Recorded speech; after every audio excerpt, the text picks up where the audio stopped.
guys. Good day, Life for Cam. Good to see you, my man. Brother Kamal coming to us from Japan. Good to see you.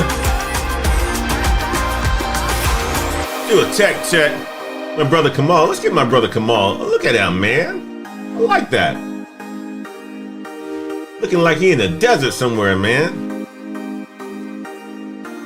Miss Wade is in the house. Guys, go ahead and come on and hit that like button on the way in. I love that you always remind me of that, babe. So I be forgetting, man. I be forgetting. Put the mic next to me.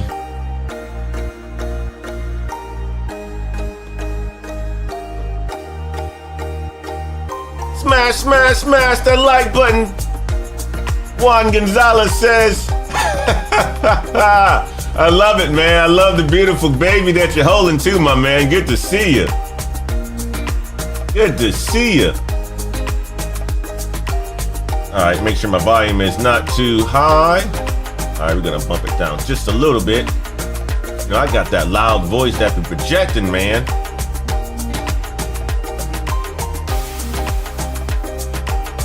I appreciate you, man. I appreciate you, Juan.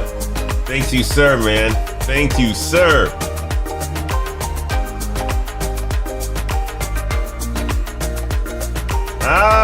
Come on. So that picture was taken in Dubai, man. He was doing some sand duning. Or what is it? Sand duning? Is it sand sledding? Is it sand skiing? Ah, man, that's awesome. That's awesome, man. Casual Economist is in the house. Good to see you, man. Good to see you.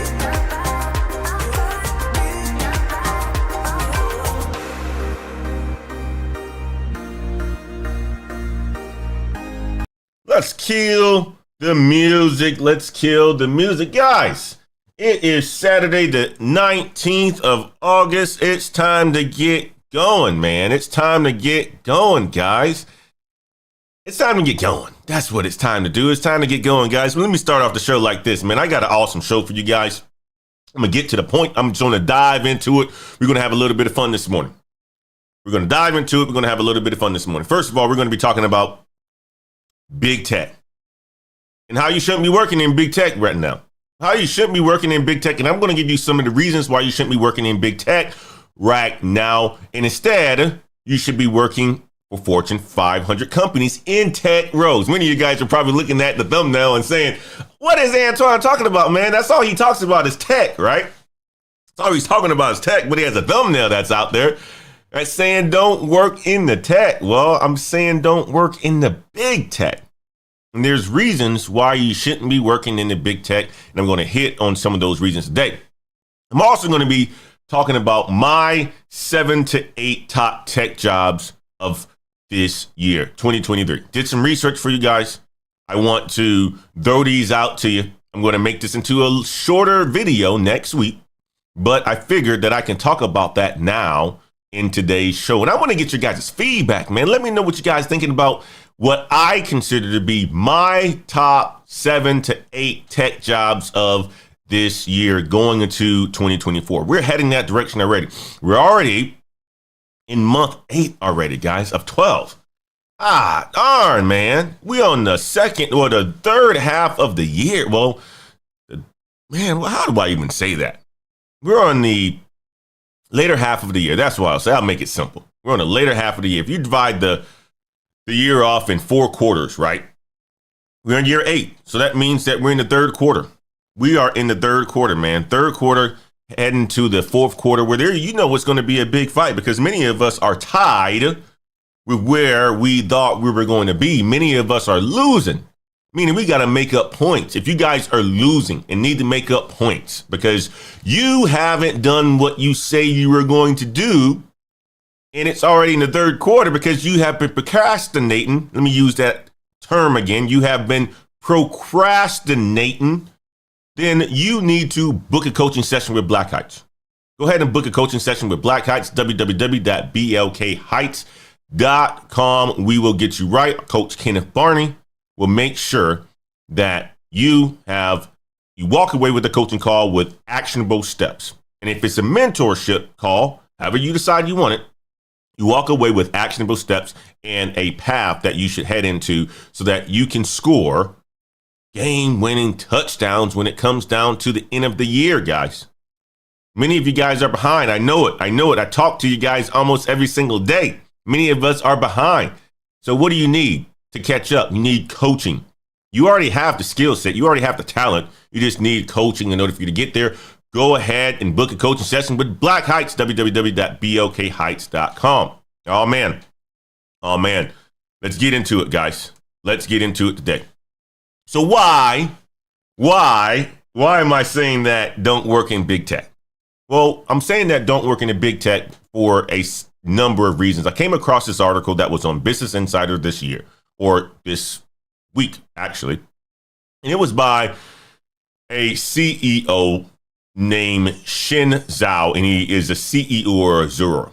And he is advocating the approach for engineers to challenge working in Silicon Valley tech giants to work for Fortune 500 companies. And I thought that he had some very valid points. When I think about my career and how I started my career, I didn't have the ambition to work for the Googles, the Microsofts, the Facebooks, the Metas, the Netflix. I didn't have the ambition to work for those guys. I didn't, right? Now, don't get me wrong. I would have loved to, but I didn't have the ambition to work for those guys because, first of all, they were very difficult to get into. And I just never thought that I would be a good fit for some of those companies. And I know myself, I like to work with smaller companies where my contribution can be recognized. And when you're going to a bigger company, your contribution may not be recognized because it's such a large company, right? But his point, number one, that he brought up was this, guys. His point that he brought up was when you are working at one of those large tech giants, the Facebooks, the Amazons, the Netflix, the Googles, and so forth, right? You are really working on moonshots. Now, what does he mean by moonshots? Well, these companies have so much money and they will put you on products that are going to be for the future, unlike working for a Fortune 500 company where you are able to work on a tangible product that is cutting edge. So, for instance, if you work for a company like John Deere, right, you're working on tractors and the technology behind tractors that are going to be used today and tomorrow. It's a tangible product that sells for hundreds of thousands of dollars and millions of dollars and so forth, right? And you can get the benefit of seeing these innovations that you're putting in place in the real world today. So that was a big one, right? That was a huge one that he talked about, was you really get to work for or work on real products by working for Fortune 500 companies versus these moonshots. You think about, last year, Meta came out with the metaverse. That was a moonshot. Where is it at right now? It's not a tangible product, not a physical product. Now, don't get me wrong. They have AR, VR headsets and so forth, but it's not, helping that much into the society today. And it's definitely not a mainstream product. So for engineers, for people who want to get into tech, work for these Fortune 500 companies because they are building new innovations every single day, cutting edge innovations every single day, tangible products every single day. And they're going to spend their money on things that do work versus these big tech companies who have all these dreams and have a whole bunch of money. You can work on something, but before you know it, they're going to kill it. They're going to kill it. They're going to kill it. Now, if that's your thing, you can go and work for these FANG companies. But I'm telling you, from my experience, these Fortune 500 companies will treat you a lot better. Okay. So he gave another example too, guys, because he worked at Oracle, he worked at Salesforce, he worked at Zerora. He worked for all of these big logos, right? I mean, these are big logos. You work at Oracle, that's a big company. You work for Salesforce, that's a big company, right? And these companies, don't get me wrong, right, were founded by engineers who initially started their career at big tech. Now, one of the things that he said that I want to remind you guys of is when you go to and work for a big tech company, because he said it. A lot of their talent ends up going off to found their own business. So you will learn a lot because you're working around a whole bunch of smart people and you're touching technology and you're seeing the blind spots into, the economy and where there's blind spots in the tech where you can actually fulfill it and so forth because you are there and money is always there. So you can just start something the next week.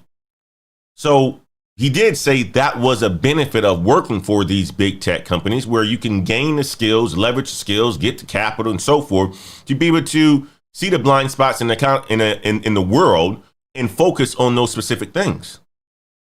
Okay. And that's what he ended up doing with working for Oracle and Salesforce and then, becoming the founder of Zuora. Right. But he's also saying this, that big tech companies and Fortune 500 workplaces are completely different. Completely different. Big tech companies have been criticized for their corporate culture. What do they say at these big tech companies? Soul sucking. What are you hearing right now at these big tech companies? Return to the office. RTO. You have to. You're going to. Amazon is saying it.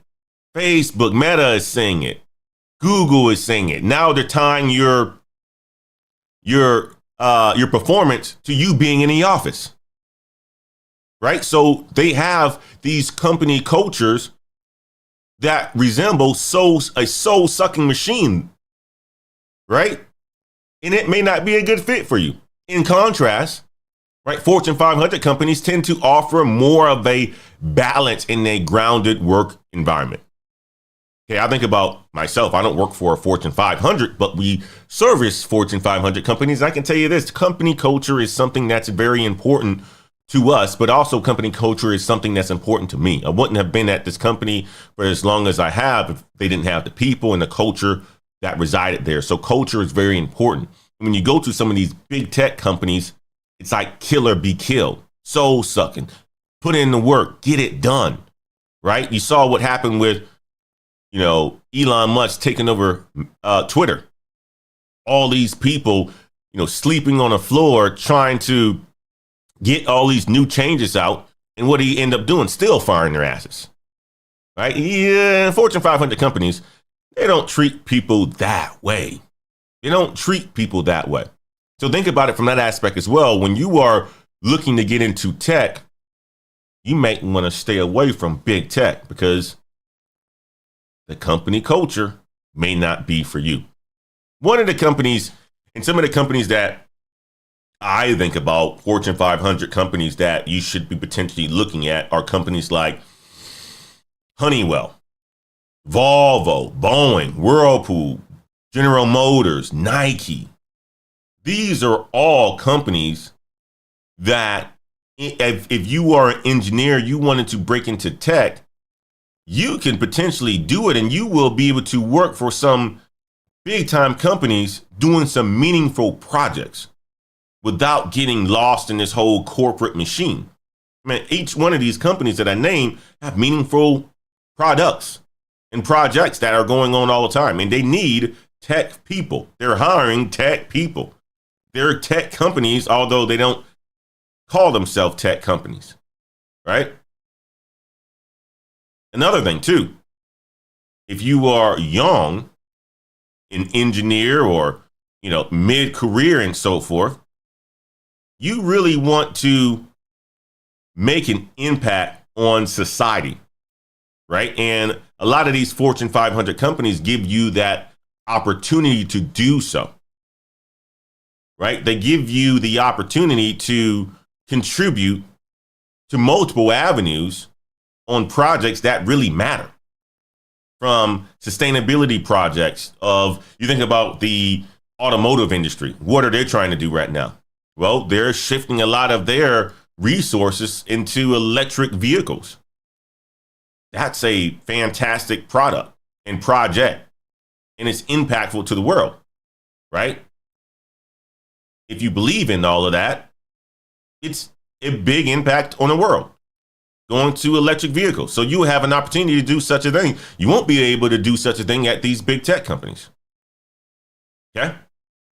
Now, that's the majority of the points that he hit on when it comes to working for these companies. You think about it. Out of the big tech, there's only maybe, a dozen of them that are really big, right? But you have Fortune 500 companies that need tech workers. So put your focus towards those, right? And I would even say this. I would even go a step further. And I would even say put your focus more towards the small, medium-sized companies and also consider the government. I said this in a TikTok video that I made or an Instagram video that I made a couple of days ago. Put your focus on small, medium in the government. This is what's paying right now. This is what's hiring right now. If you're looking to break into tech, focus on small, medium government businesses. You can go to Fortune 500 as well. That's fine. But right now, big tech, culture, all the layoffs, hundreds of thousands. I think there were over 300,000 layoffs between the big tech companies. That's a lot. And the majority of people that are talking, they're saying how they weren't treated very well at all. They weren't treated very well at all. So focus on smaller companies that are going to give you meaningful work. You're going to be able to contribute to, multiple things that's helpful for society. You're going to have to, you have the ability to work on tangible products that people actually use, right? So focus on small, medium, Fortune 500 companies. That's what I would tell you guys on this one. Let me know you guys. Let me know what you guys thinking on this one right here. What you guys thinking on this one? Do you guys still want to focus on your big tech companies? I understand it, right? I mean, like every time I talk to people, especially our Generation Z who have these ambitions to be multimillionaires and so forth, they want that brand recognition. They want to be thrown to the wolves. They want to be in these environments where they get a chance to learn from some super smart people. And I get it. Right? Exposure leads to a lot, but exposure in some of these big tech companies can ruin careers as well, too. Right? I think about just my career in general. I've had a very successful career, and it's never been working for any of these big tech companies. It's never been working. It's been serving them, but it's never been working for them. And I've had a fantastic career. Okay? So guys, my man Excel says this. He put him up on a show. I like to get feedback. I think small and medium-sized companies are best for learning a range of skills. I agree with you, man. I like that. Absolutely. Absolutely. Small and medium-sized companies, they give you an opportunity to work on a range of projects, which therefore allows for you to work on a range of skills and get a range of skills and so forth, and wear many hats as well, too. Right? I mean, like a lot of times these small companies are startups and middle-sized companies are still operating in startup culture. Well, one day you may be selling. The next day you may be, solution consulting. The next day you may be configuring software. The next day you may be testing software. Gives you a lot of opportunity to do things that are different and learn a range of skills. My man Kamal says, based on what I've been hearing, maintaining an active security clearance is huge at the moment. Yes, it is. I was just talking to my good brother, Ben. Came to the house on Thursday to sit down and chill with me. And he's talking about the San Antonio, Texas area, Kamal. I know you're going to be making your transition out pretty soon. But cybersecurity outside of the DC area where there's a whole bunch of government, the next big popping area in the United States is the San Antonio area. Why? Because it's a huge military, has a huge military presence, right? And not only that, a lot of government contractors or a lot of government contracts are served out of San Antonio. Right. So you're absolutely right. Many of these are asking for security clearance. Right. And if you have a security clearance because you've been in the military, kudos for you. Kudos for you, my man.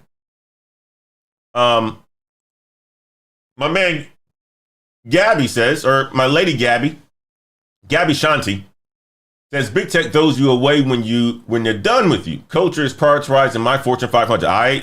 That is important. Culture is very, very important, and you're right. Big tech does throw people out, man. It's true. They don't just throw people out. They throw projects out. They kill projects just like they kill people's dreams.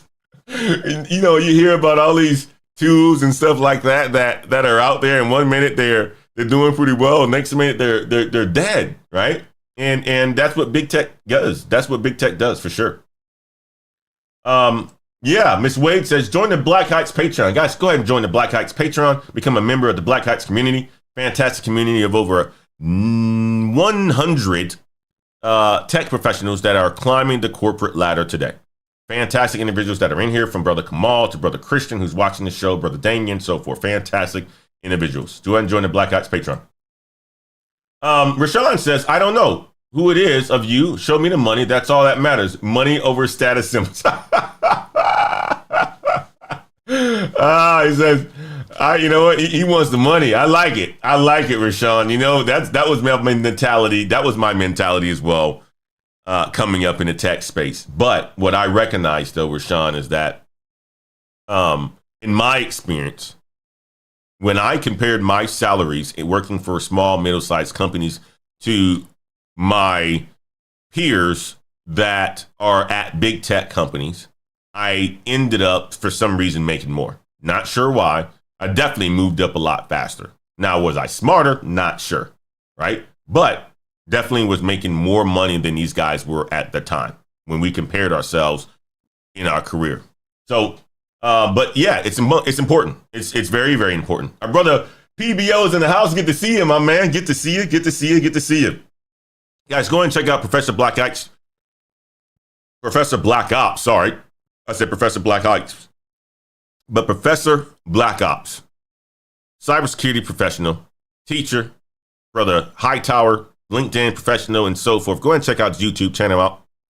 Fantastic individual. Getting to the bag. Not only that, teaching you how to get to the bag as well in one of the highest paid positions that exists in cybersecurity. Not only that, in one of the most in-demand positions that exist out there, which is cybersecurity. Check them out. All right. Guys, let's move on to the next topic here. My top 7 to 8, because I may do 8, right? Tech jobs that you should be considering this year. Now, many of you guys probably think that I'm going to be talking about tech sales and so forth, because that's what I talk about. But believe it or not, I did not put tech sales in here, and I did it for a specific reason, because today we're going to talk about more of the tech roles, okay? More of the tech roles. Take a sip of my coffee here. Put my chat bar up there. Nope. Title bar. There we go. So my top 7, I did some research, and I said, you know what? Let me come up with my top 7 to 8 jobs, tech jobs that are out there right now that people should be going towards, right? If you think about it, there's, tech is so large, and there's so many ways to get to the bag. And I know a lot of the times I'll talk about cybersecurity and tech sales. The majority of the time, tech sales, because that's the world that I live in. And I think it is the area of tech that will allow for you to break in with little to no effort, non-coding, but also has the highest return, pound for pound or skill for skill, in the tech space. That's why I talk about it often. I had a conversation with a young lady yesterday, and she's building her business, and she's been in the operations side for a very long time. And with building her business, she's getting coaching from people who are more senior than she is. And one of the things they keep telling her is that you have to learn how to sell.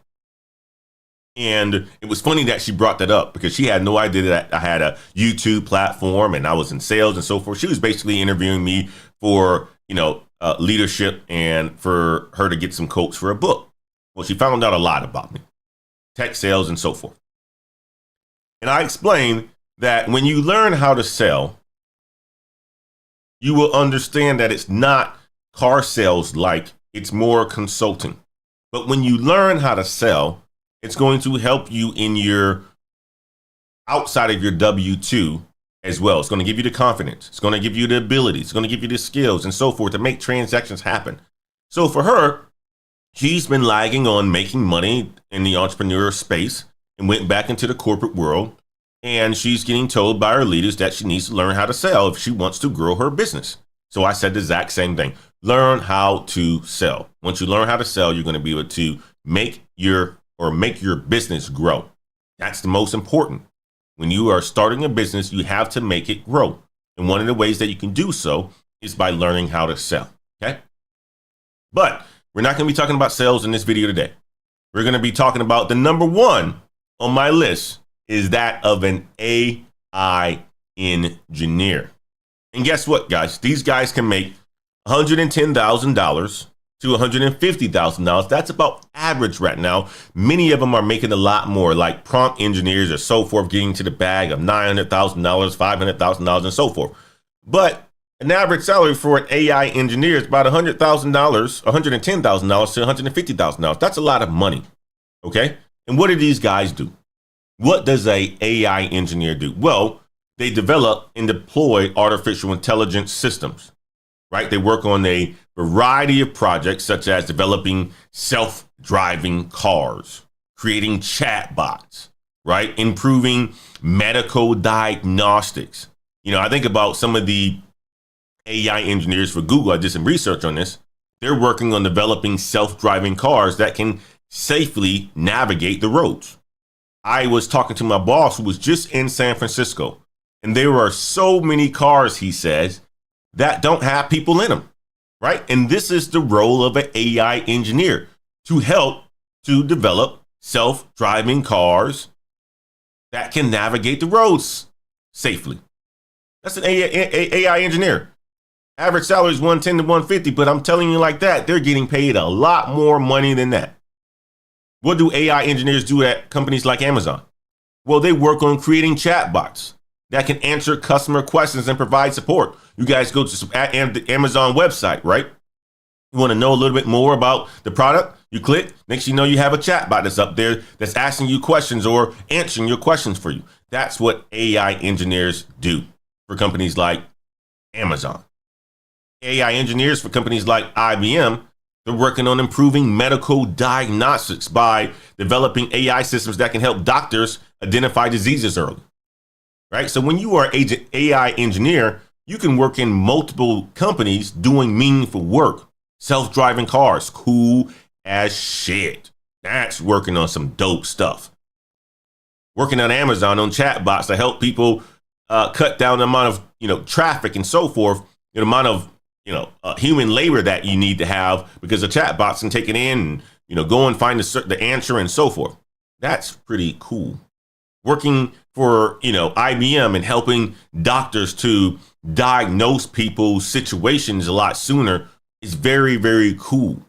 It's very cool. So my number one, guys, is this: AI engineer. That's my number one. My second one of my top seven. I say top 7 to 8 because I got 8 on my list, right? But I may just hit 7, right? And my brother AI and me, I know he's proud of that one to being number one, man. I got to put him up there, man, because you guys are going to go check him out as well too. AI and big data. Go and check out AI and me's channel. Talks about big data, machine learning, artificial intelligence. A great brother of ours who's leading the way and talking about artificial intelligence jobs and how you can break into these spaces by leveraging big data, right? He's been on this channel multiple times to talk about his experience and how he's getting to the bag. And I can tell you that right now, that 110 to 150 is on the low end for him. Matter of fact, you offer him the 110 to 150, he ain't taking the job. Damn! Because he's getting to the money. All right, let's move on to my number 2, guys. Let's move on to my number 2. My number 2 is one that is very important, and one that our brother, Professor Black Ops, is very excited about and will be very excited about. Cybersecurity engineer, man. Cybersecurity engineers, man. And these guys can make anywhere from 100,000 to 150,000 as well, too. Right? These guys are needed. But what do a cyber engineer or cybersecurity engineer do?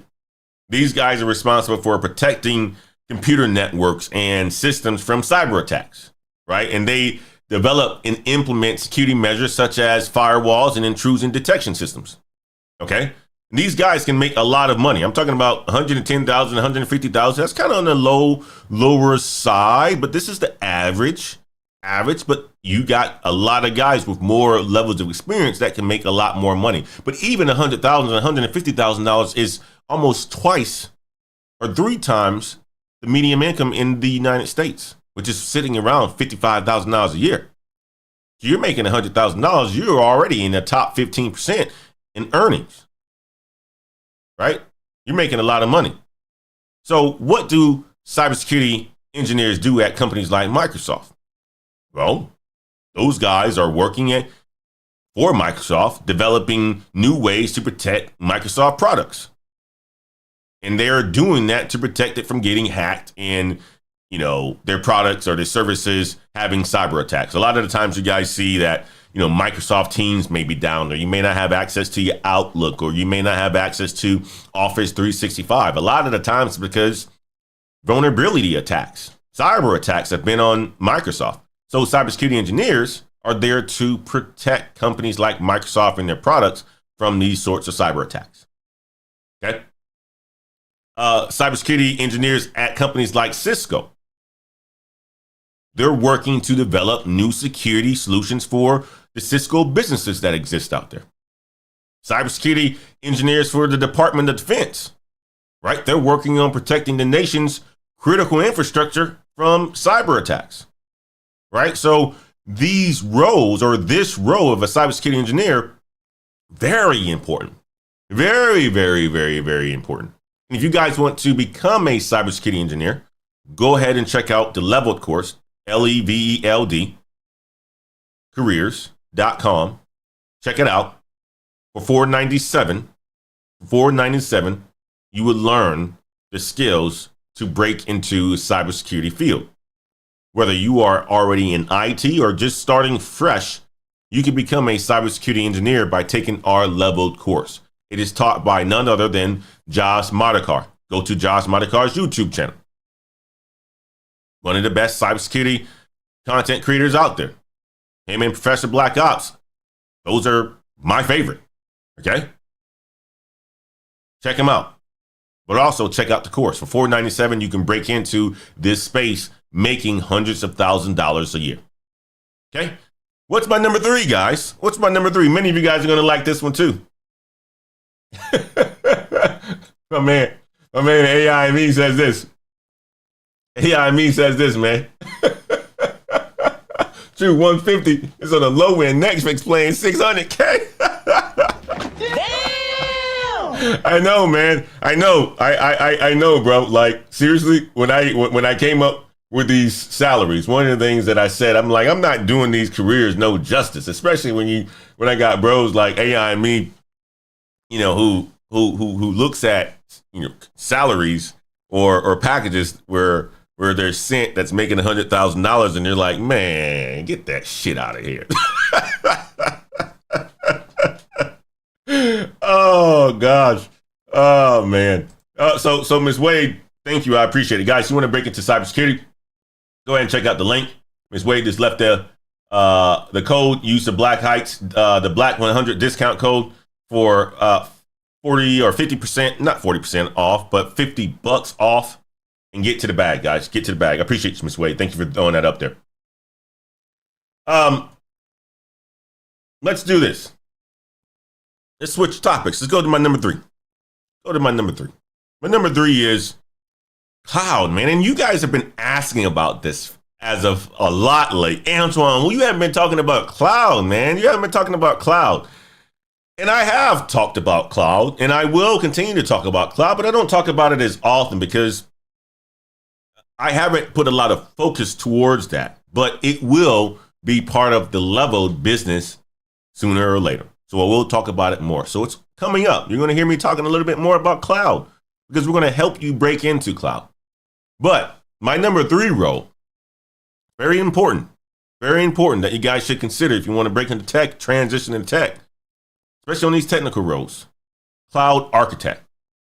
Cloud architect. Salaries. Average salary, 120.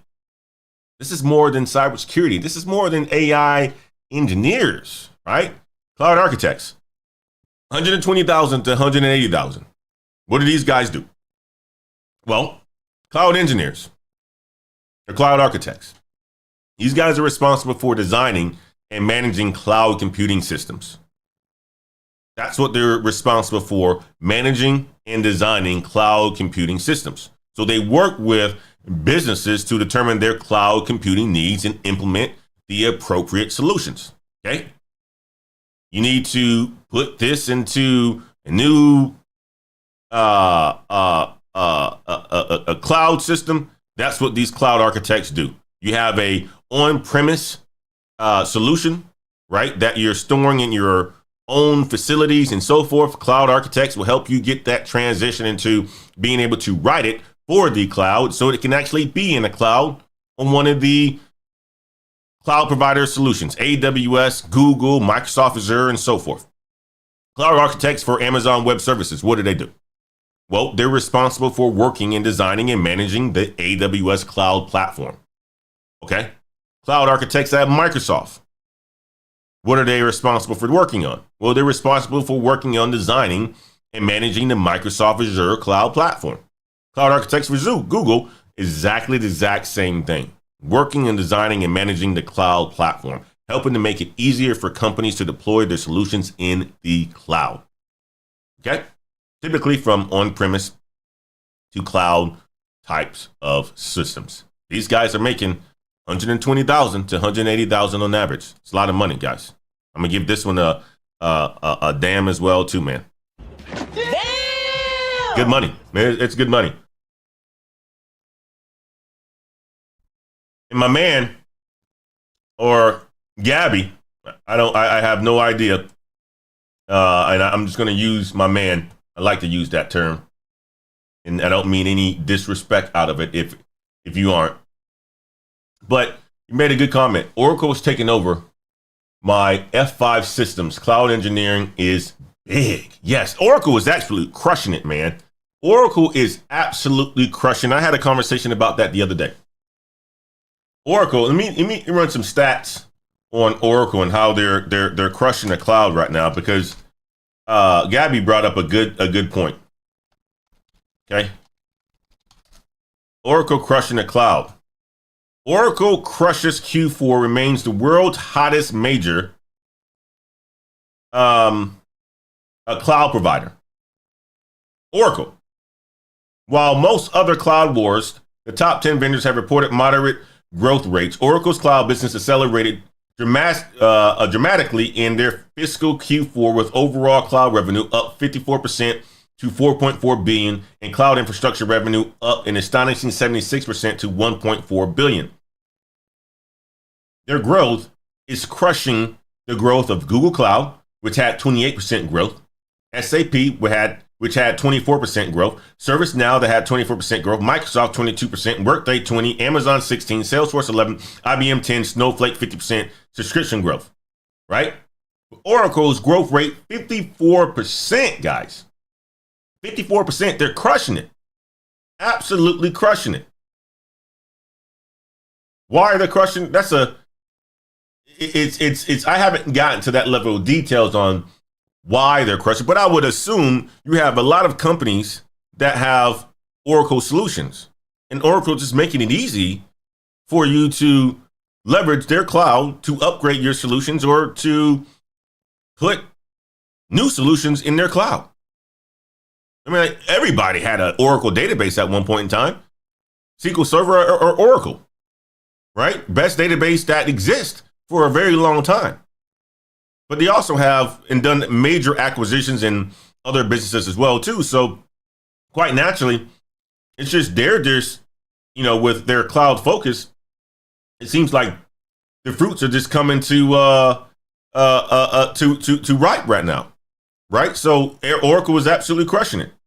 And then Professor Black Ops just said Oracle just got that $9 billion government contract. So they absolutely are crushing it right now.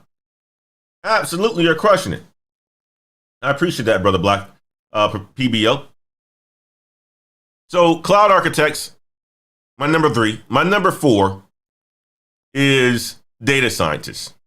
These guys are making a lot of money as well, too. And this is being a data scientist, data analyst, natural transition into the AI world. AI me, very going to be very proud of this one as well, too, because that's his role, data science. Average salaries in between $100,000 to $150,000. What do? They collect, analyze, and interpret large amounts of data, and they use their findings to help businesses make better business decisions. Okay? Some examples. Data scientists at Netflix are working on analyzing data to recommend movies and TV shows to users. You think about you going to Netflix. Last night, me and the wife sat down. We wanted to slow our Friday down, so we went upstairs early at about 8 o'clock, jumped into bed, turned the TV on, turned on Netflix. Our last show that we finished on Netflix was The Quarterback, the Netflix show that had Patrick Mahomes, quarterback.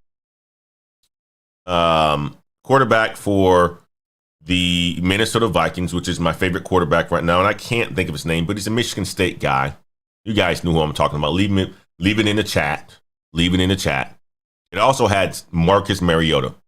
And it talked about their seasons in 2022. Fantastic Netflix series, right? And Kirk Cousins is the quarterback that I'm talking about.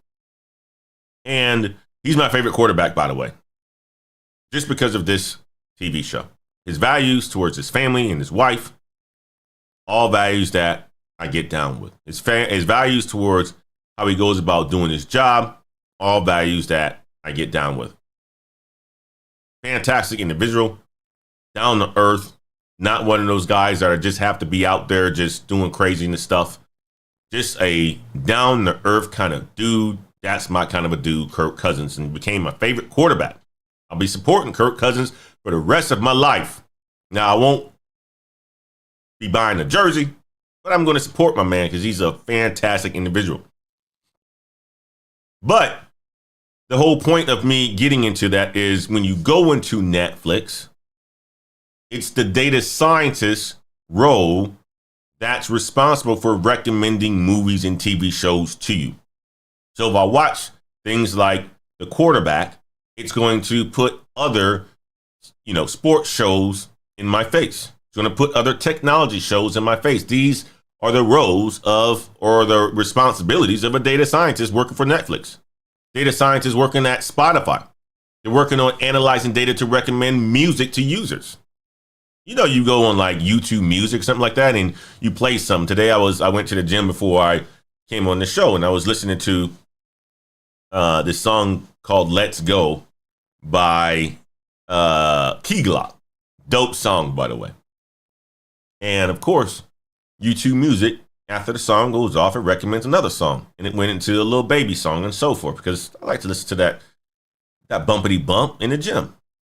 Role of a data scientist. Data scientists at Uber are working on analyzing data to improve Uber ride, their ride experience, making sure that navigating the correct ways and so forth, right? Cutting down on traffic time. All of that are the role of a data scientist. They were making a good amount of money as well, too. $100,000 to $150,000 on average. A lot of money. Damn! Let's talk about the next row. My fifth one, I would say.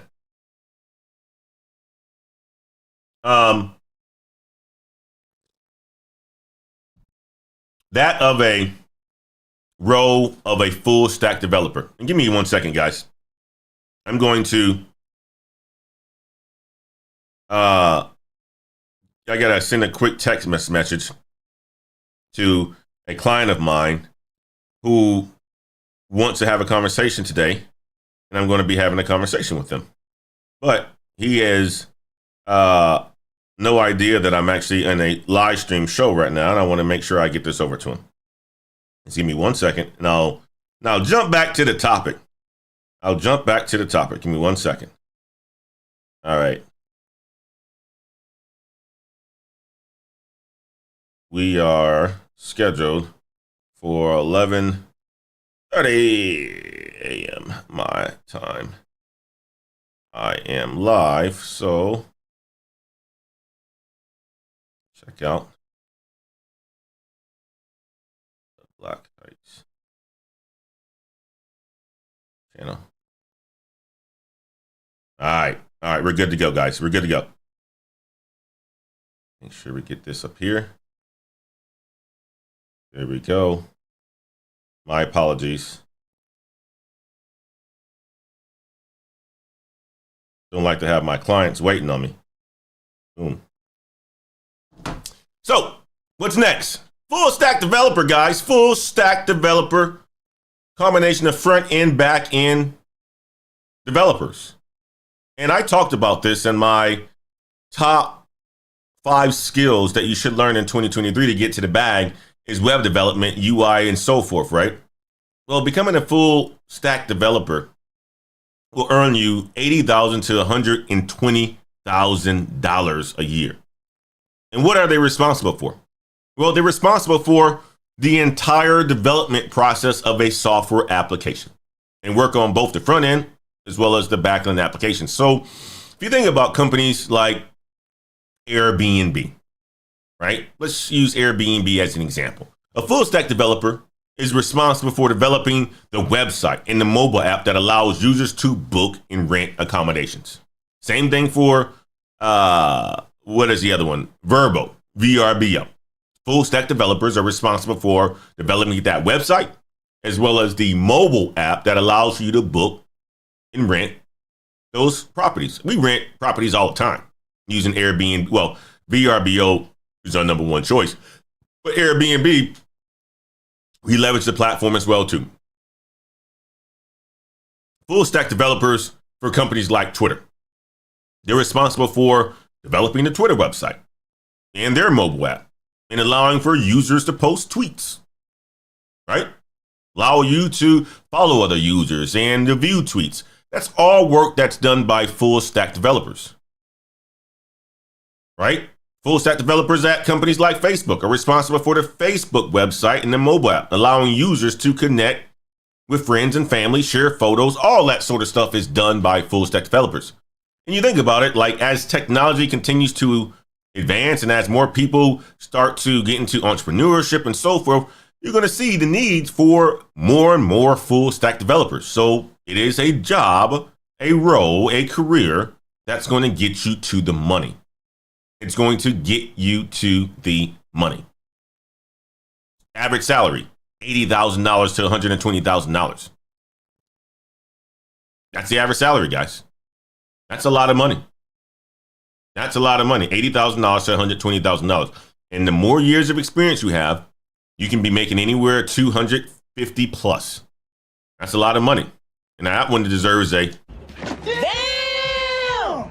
Okay. DevOps engineer. My brother Ben here. My brother Ben is a DevOps engineer, and he's getting to the bag. Got his Kubernetes certification and so forth. Came over. He was bragging on that. I forgot the actual name of the certification, but he's making a whole bunch of money, $150,000 plus. And DevOps engineers are responsible for the automation and the deployment of software. So they work to improve the efficiency and the speed of the software development process. So you need full stack developers, but you also need DevOps engineers to help you be able to deploy your solutions faster and make sure that they actually work. So for example, DevOps engineers at Google, they're responsible for working on automating the deployment of Google's software products. DevOps engineers at Amazon are working on automating the deployment of Amazon software products. Same exact thing. So they want to make sure that they deploy these products so that you can actually use them. That's what a DevOps engineer does. Mobile app developer is my number 6. These guys can make anywhere from $80,000 to $120,000. Mobile apps are going to be continue to be high in need. What do they do? They create and maintain mobile applications. They work on applications for smartphones and for tablets. Mobile app developers at Instagram are working on developing new features for the Instagram mobile app. Mobile app developers for things like Snapchat, which I don't use, are working on developing new features for Snapchat mobile app. A lot of this stuff from mobile app developer, front end developer, full stack developer, they kind of do a lot of the same things, but they're not the same thing, if you know what I mean. But anyway, these guys can make anywhere from $80,000 to $120,000 a year, which deserves a damn. Okay. And my last one, my number 7, guys. My number 7, UX and UI designer. $80,000 to $120,000 a year salary. Okay. And these guys are responsible for creating the user experience and the interface of websites and applications. So they make sure that the design is easy to use and visually appealing. You go to some websites and it's garbage, ugly, stink, dusty, crusty, musty, right? Some apps, dusty, crusty, musty. I like to use that term. That's what my daughter likes to use as well, right? When something doesn't look right. Well, UI, UX designers are responsible for the user interface of the website and the application itself. So let me give you an example. UX, UI designers at Google are working on designing the user interface of Google's search engine. Make it very simple. You just go there, you see a bar, you click, and so forth. That's it. Right? Simple. UI designers at Amazon are working on designing the user interface for Amazon's website to make it easy for you guys to go and shop and buy. These guys can make a lot of money. $80,000 to $120,000. That deserves a nice little damn as well, too. Let me give you one. Damn! Guys, and that's I don't know if I rattled off 7. I don't know if I rattled off 8. I took some notes. AI engineer, number 1. Cybersecurity engineer, number 2. Cloud architect, number 3. Data scientist, number 4. Full stack developer, number 5. DevOps engineer, number 6. Mobile app developer, number 7. And last but not least was a UX UI designer, which was my number 8. So I did give you guys 8. My top 8 tech jobs, tech careers of 2023 going into 2024. You guys heard it here first. This is going to be a short video that I create for next week that's going to sum it up and make it a lot easier to digest. But I wanted to give you guys this level of information so that you guys can start to look into these careers. Okay? So that you guys can start to look into these careers. All right? I'll leave it over here for some questions and answers before we jet out of here. Yeah, Casual Economist said Kirk Cousins, man. Yes, man, Cousins is my guy. I'm a big time fan of Kirk Cousins. Man, I'm a big time fan of Kirk Cousins, man. Kirk, I can't win at night, Cousins. No, you ain't gonna do me like that, Mr. Speak on it. I love it. My brother Chris is in the house, man. There will always be a need for full stack software engineers. You're absolutely right, my man. Absolutely right. Raj says, Dame, OL, thanks. LOL, can't stand a dusty website. Dusty websites. Oh, gosh. You guys know those dusty websites. You go to a website and it just looks dusty. This looks dusty. Can't stand dusty websites. Nobody buying from dusty websites. All right, that's why you gotta work with the right people in order for you to get your website looking right. Ross says, how can I become an AI engineer, man? An AI engineer. You want to become an AI engineer? You know what? I'm gonna let you do the research on that one, Ross, because I can go into this one. But here's the thing about AI engineer. Right? You have to have a good development or a good background in development and software. You got to have a good background into data as well. Right? And you have to have a good understanding of communication. So the majority of it, you're going to have some sort of technical background, whether it's, computer science or management information systems or some sort of IT degree. But most importantly, you're going to have experience using systems and tools that allow and support AI. Okay. But if you want a path to get to an AI engineer, it's simple. It's online. It's online. You can go and get that, my man. Guys, Izzy says, thanks, another great one. My fave Saturday live stream. Out this list, I'm thinking cybersecurity engineer would be the best path for me. Yeah, man. I'm telling you, cybersecurity engineer. And I would say this, Izzy, you want to jump into that field, go ahead and check out Level Careers, my man. Check out Level Careers. Stanley Gay says, there's something that just hits more about being an AE, but I love cloud computing as well. Stanley, man, I'm gonna tell you like this. I know what hits. I know what hits it, my man. There's something that hits. I love that you said it. Let me put it back up there. Stanley says there's something that just hits more about becoming an AE. You know what hits more about becoming an AE, Stanley? I'm tripping over my words. Let me slow it down for a little bit. What hits more about becoming an AE is the money that you can make, man. I'm like, come on, cloud computing is great. It's fantastic, technical. You're going to have some really good skills. But you're not going to be making $500,000 a year, Stanley. You're not going to have the opportunity to make $500,000 a year, Stanley. You're not going to have the opportunity to potentially make $1.26 million a year, Stanley. But you can do that as an account executive. So money is the thing, and learning skills that's going to last you for a lifetime, then sales is it. That's why I talk about it. All right? Cloud computing, absolutely fantastic tech career. Fantastic tech career that you're going to be able to leverage, and before you know it, the cloud is going to become a thing of the past, and you can take the skills that you learn from the cloud because it's going to migrate to something else, and you're going to always be employed because you're going to have those technical skills. But in your year as a cloud computing engineer, even at its highest, you could become a cloud engineer at 7 at Google or whatever the big tech companies are. You're getting paid $350,000 a year, stock plan, equity plan to put you at 7. Okay, $700,000 a year is pretty damn good working for a big tech company. Right? But in just 1 year, as an AE, you can do that. And you can do that consistently. Okay? That's the difference. Just being real with you. I love sales, love tech roles, and I started in tech roles before I got to sales. But I will tell you this, I won't go back to a full tech role. I'm going to be selling because that's where the money is, and that's what I like. Guys, hope you enjoyed this live stream. And until next time, y'all, peace.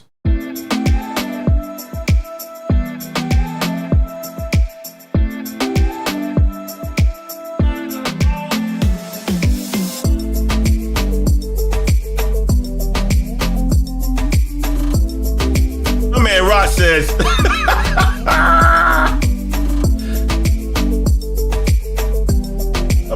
My man Rod says, with all the Nigerian bank scams, man, he calling out the Nigerians in here, man. Oh gosh, you guys are clowns, man. I love it. Good to see you, Raj. Good to see you, Stanley. Good to see you, Justin. Justin said, these streams make me want to get some paper, man. Absolutely, it's about getting that paper, my man. BBO's getting in house says, great info. Afrikaan says, how valid are courses, Coursera courses for landing entry-level tech jobs? They're fantastic. Matter of fact, we're partnered with Coursera.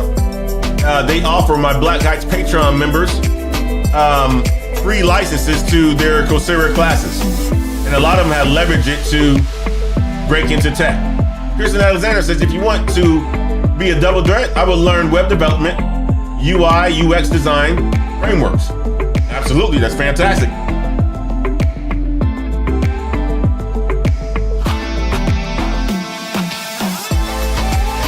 Mr. Governor says, yeah, please don't leave out IBM Cloud, man. IBM Cloud getting that money too.